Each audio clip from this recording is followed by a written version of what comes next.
गरम गरम बाजरीची भाकरी, कांदा आणि अशी चटणी खाण्याची मजा तर काही औरच आहे। आणि अशी चटणी जी मुलं बाहेरून आणण्याची फरमाईश करतात, तीच शेजवान चटणी आज कशी बनवायची ते मी तुम्हालाच घरच्या घरीच सांगणार आहे।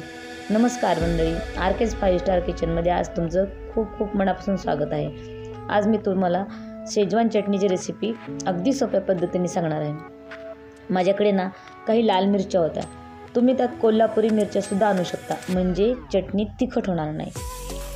त्या लाल मिरच्या थोड्याशा धुवून घ्यायच्या, स्वच्छ पाण्याने धुवून घ्यायच्या, कारण त्यावर थोडीशी धूळ वगैरे जमा झालेली असते। आणि एकच वस्तू मी आता वापरणार आहे, बघितली का, ही चिंचाचा कोळ, ही थोडीशी चिंच मी टाकणार आहे, त्यामुळे चटणी आणखी स्वादिष्ट होणार आहे। मिरच्या छान अशा स्वच्छ धुवून घ्यायच्या आणि धुवून घेतल्याच्या नंतर त्यातील पाणी काढून टाकून या मिरच्या गॅसवर शिजवायला ठेवायच्या। तुम्हाला जर चटणी जास्त तिखट नको असेल तर मिरच्याचे 2 भाग करून तुम्ही त्यातील बिया देखील काढू शकता।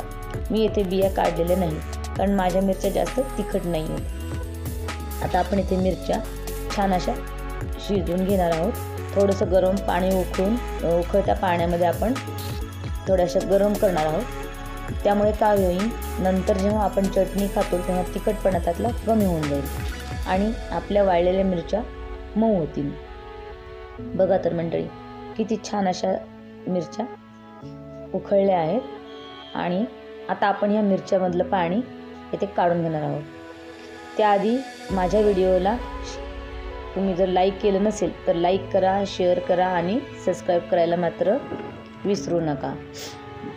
चला, आता मी इथे काय करते, यामध्ये थोडंसं जे पाणी राहिलेलं आहे शिल्लक, ते मी चाळणीमध्ये काढून घेणार आहे।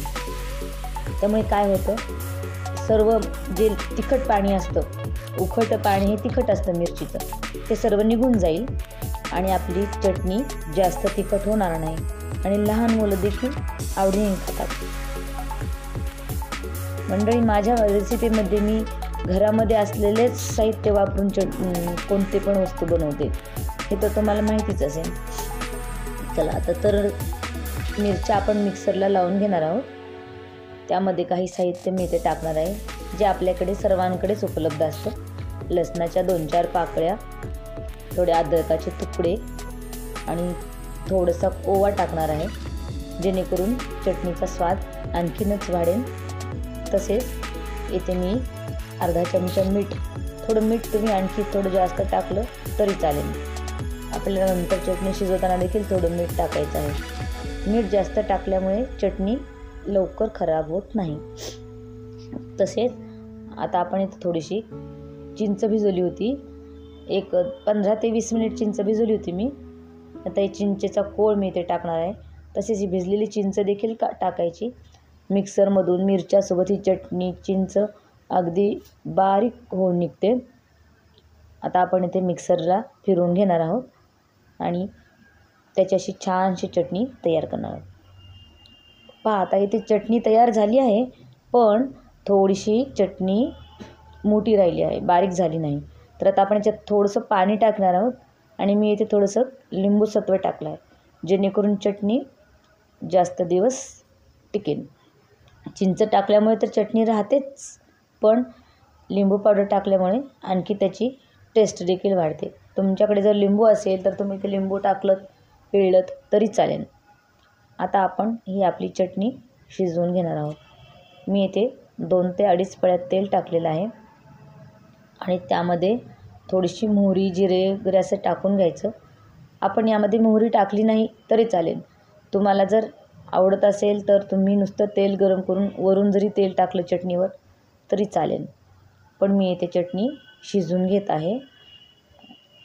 अशी मंद आचेवर छान अशी चटणी शिजवून घ्यायची आणि अशी चटणी इतकी चविष्ट लागते की कोणत्याही भाजीसोबत तोंडी लावायला किंवा मग नुसती मुलांना टिफिनला किंवा मग ब्रेडला लावून देखील मुलं खातात। वाटल्यास थोडंसं पाणी टाकून आपण याला शिजवलं तरी चालेल। बघा किती छान अशी चटणी दिसते। अशी चटणी बघितल्याच्या नंतर लगेच खावीशी वाटते। आपल्या घरात असलेल्या लाल मिरच्या वाया देखील जाणार नाहीत आणि जर तुम्हाला आवडत असेल तर तुम्ही कोल्हापुरी मिरच्या आणल्या तर त्या देखील आणखीनच उत्तम. आपण ही चटणी अशी काचेच्या बाटलीमध्ये भरून ठेवायची आहे.